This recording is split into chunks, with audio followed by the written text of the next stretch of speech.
Sa inyong pagpasyal dito sa Central World Shopping Mall dito sa Bangkok, Thailand, ay hindi makukumpleto ang inyong araw kung hindi nyo matitikman ang isa sa pinagmamalaking restaurant dito sa Central World Shopping Mall at nag-o-offer ng iba't ibang authentic Thai food. Affordable at budget-friendly, ika nga. At talaga namang pinipilahan ng mga turistang bumibisita dito sa shopping mall. At tara, samahan ninyo akong tikman ang mga authentic Thai food dito sa Hachiban Ramen.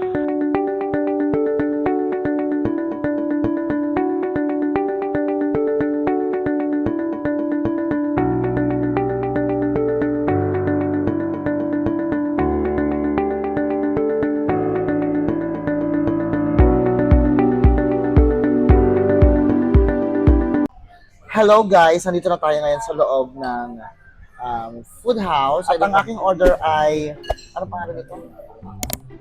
Noodle pork and bone chuva. Mo, hindi ko alam. Naku nga, kasi Hindi mo lang sa menu kung saan nakakabwisit tong mga kasama ko, nakakatanga. Ayan, noodle in pork bone soup and soya sauce with roast pork at merong extra na chili chuchu. Hindi ko alam kung gaano kaanghang yung chili na binigay ito. Ayan, saka ito yung punch and ito yung order ko. So, titikman natin first kung gaano kaanghang yung kanilang sili. Ayan. So, titikman ko yung sili nila. Gaano kaanghang. Yung masarap. Parang may, ano ba to? Karne ba yun? para siyang longganisa. Para siyang giniling.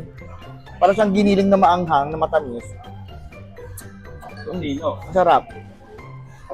Tapos, una, titikman natin yung sabaw nitong aking in-order kung ano yung lasa. Kasi first time ko lang itong matikman kung gaano kasarap.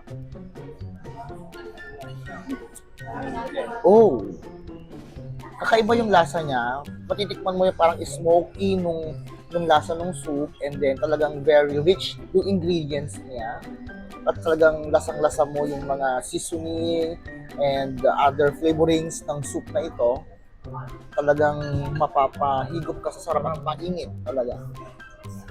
I like it. So, try naman natin yung noodles. Siyempre, kahit boba tayo sa paggamit ng chopstick. Dahil andito tayo sa Thailand, kailangan natin gumamit ng chopstick. Ayan, ano to, ang cute-cute nito. Nakikita nyo to. Number 8. Number 8. Ba't kaya number 8? Ano ito? Karne? Tikman natin kung ano to. Number 8 kasi swerte siya sa... Nakakain ba to? Oo. Para cute siyang sa kinain ano mo. sa shabu-shabu. Para siya yung Naruto. Kinakain yun. Ano? Number yun ng table. Ano ba yun? Ayan. Harap. Yung pork. Napakalambot ng pork talaga. At ito yung ano. Ano tawag dito? Bone? Luya yan. Ay, luya. Oo nga. Hindi pa. Hindi siya nila. O baka ibang luya siya.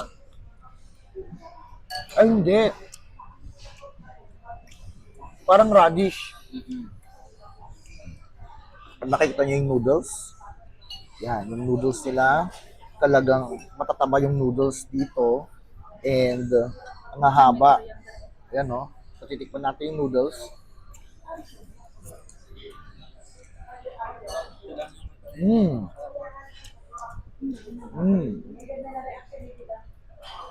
You know, yung noodles niya napakasarap. Hindi siya overcooked, hindi rin siya undercooked. Tama lang yung pagkaluto niya, and then may malasa yung ano niya, yung noodles niya alone kahit walang sabaw. Pag pinagsama-sama mo to, sarap. So ngayon, lalagyan natin ng chili para mas masarap pa. Yan. Lagyan na natin lahat. Yan. So, haluin natin itong ingat-ingat.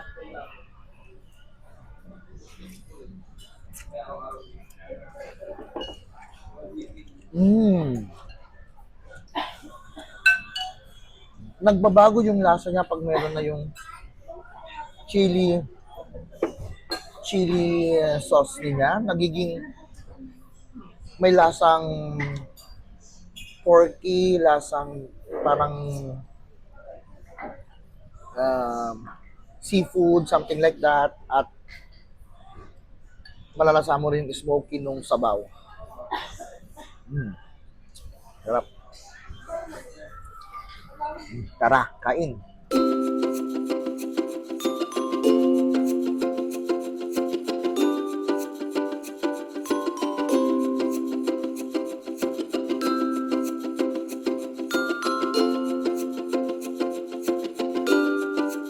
Siyempre, di mawawala ang egg.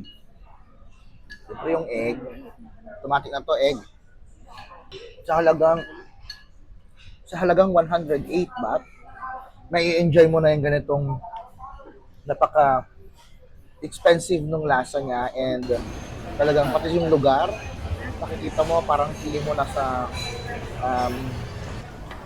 mamahaling restaurant ka. Together with the punch.